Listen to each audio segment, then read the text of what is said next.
Want to speak real Filipino from your first lesson? Sign up for your free lifetime account at filipinopod101.com.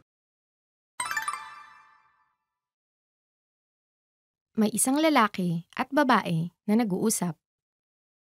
Aling orasan ang kanilang tinitignan at anong oras ang nakasaad? Alam mo ba kung anong oras na? Pasensya na, nakalimutan ko ang relos ko ngayon. Ganoon ba? Nag-aalala ako kung maaabutan natin ang tren. May orasan sa may pasukan ng istasyon. Mabuti naman. Nako, ang tren ay parating na sa loob ng 5 minuto. Iyon ang tren ng pang alas 10, tama ba? Oo, dapat na tayong magmadali kung ganoon.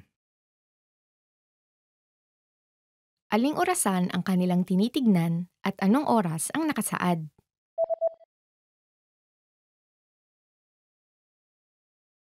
May isang lalaki at babae na nag-uusap. Aling orasan ang kanilang tinitignan at anong oras ang nakasaad? Alam mo ba kung anong oras na? Pasensya na, nakalimutan ko ang relos ko ngayon. Ganoon ba? Nag-aalala ako kung maaabutan natin ang tren. May orasan sa may pasukan ng istasyon. Mabuti naman. Nako, ang tren ay parating na sa loob ng 5 minuto. Iyon ang tren ng pang alas 10, tama ba? Oo, dapat na tayong magmadali kung ganoon. May isang lalaki na susundo sa anak na babae ng kanyang kaibigang babae. Sino ang anak na babae ng kanyang kaibigan na babae? Pasensya na sa abala, pero maaari mo bang sunduin ang aking anak na babae? Sige, kilala niya ba ako? Oo, nakita ka na niya sa mga litrato kaya siguradong makikilala ka niya. O sige, ano bang itsura niya? Ang buhok niya ay itim at kulot, balingkinitan at mas matangkad kaysa karaniwan. Okay, may iba pa ba? Sinabi niyang isusuot daw niya ang sombrerong binili ko sa kanya dati. Puti yon at may itim na laso. Mukhang madaling mahanap naman pala. O sige, susunduin ko na siya ngayon. Salamat! Sino ang anak na babae ng kanyang kaibigan na babae?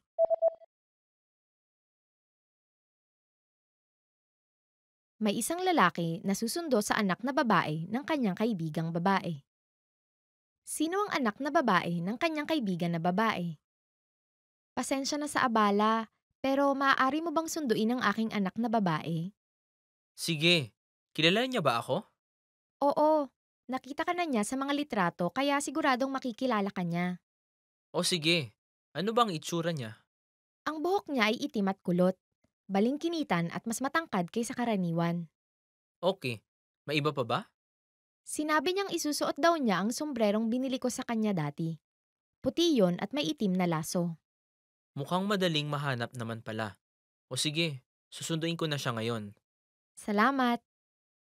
Want to speak real Filipino from your first lesson? Sign up for your free lifetime account at filipinopod101.com.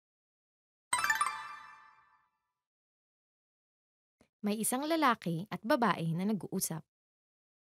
Ano ang una nilang gagawin? Ano ang gusto mong gawin ngayon? Gusto kong manood sa sinehan. Okay, gusto ko manood ng laro ng baseball sa TV. Gusto ko rin mamili. Mag-uumpisa ang laro ng baseball ng 1:00 ng hapon. Okay, manood muna tayo ng pelikula para makanood ka ng laro pagkatapos. Mainam. Tapos, lumabas tayo para mamili mamayang gabi. Ano ang una nilang gagawin?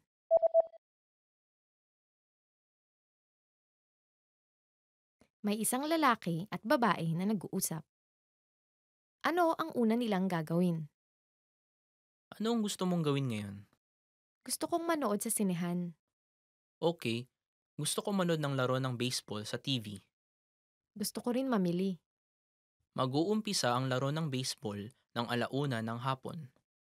Okay, manood muna tayo ng pelikula para makanood ka ng laro pagkatapos. Mainam. Tapos, lumabas tayo para mamili mamayang gabi. Want to speed up your language learning? Take your very first lesson with us. You'll start speaking in minutes and master real conversations. Sign up for your free lifetime account. Just click the link in the description.